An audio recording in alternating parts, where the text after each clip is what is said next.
Hello everybody, I'm Brick Reviewer and welcome to my review of the LEGO Star Wars 501st Clone Troopers Battle Pack. The set has a set number 75345, it contains 119 pieces, it has 4 minifigures, it's recommended for ages 6 and up, and was released in 2023. The set is currently retailing for $20 or €20. The 4 minifigures in the set are a 501st Clone Specialist, a 501st Officer, and 2 501st Heavy Troopers.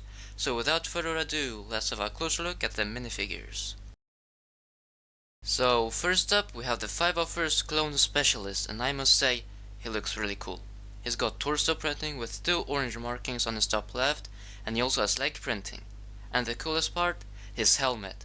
It has a cool white macro binocular attachment, which is exclusive to this set.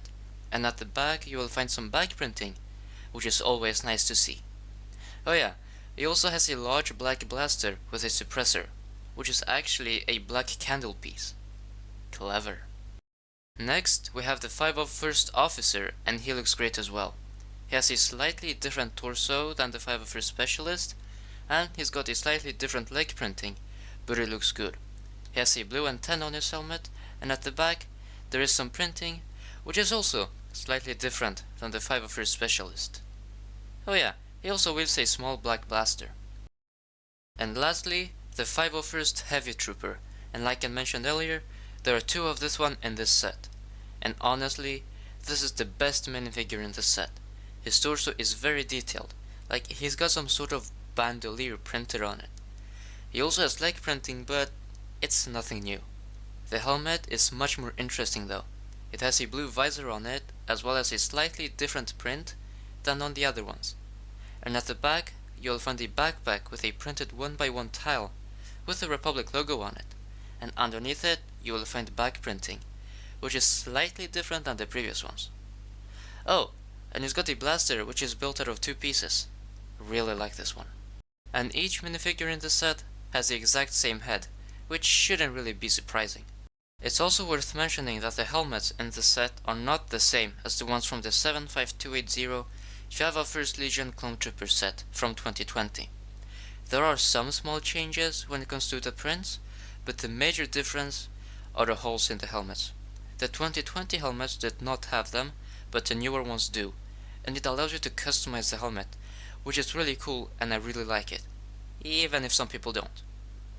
Oh yeah, you also get accessories for the helmets and the set. There are 4 blue antennas, 4 blue visors, and 2 white micro binoculars. Alright, with all that out of the way, let's move on to the builds.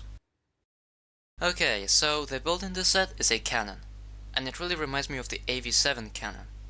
LEGO even made one back in 2014, which is quite pricey if you want to buy it today. Not sure if this is supposed to be an AV7 cannon though. Anyways, I think this looks alright. The cannon looks like a cannon, and it can move up and down, and it even has a spring-loaded missile, which is always a nice addition. On the right side is a seat for a clone trooper to sit on to control the cannon. However, there is a control panel, or anything, to be able to control it. It really takes away from the look of the set, and I don't think it would have been too much of a problem to add it.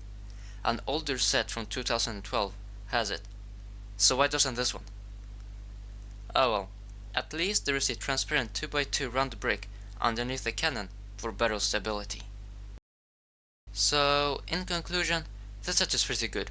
The minifigures are amazing, especially the 501st Heavy Trooper, but the cannon is a bit less amazing. It doesn't look bad and it has a spring-loaded missile, but the lack of a control panel or some other sort of way to steer it is making it a bit worse. It looks weird when a minifigure is sitting on it and it's just looking in front of him. But that might just be me. Other than that, I think the set is good and it's worth the money, especially if you look at the minifigures you get. I'll give it an 8 out of 10. And this concludes my review of the LEGO Star Wars 501st Clone Troopers Battle Pack. I hope you found this review helpful and interesting. If I missed anything, please let me know in the comments. I'm Rick Reviewer, and I'll see you in the next one.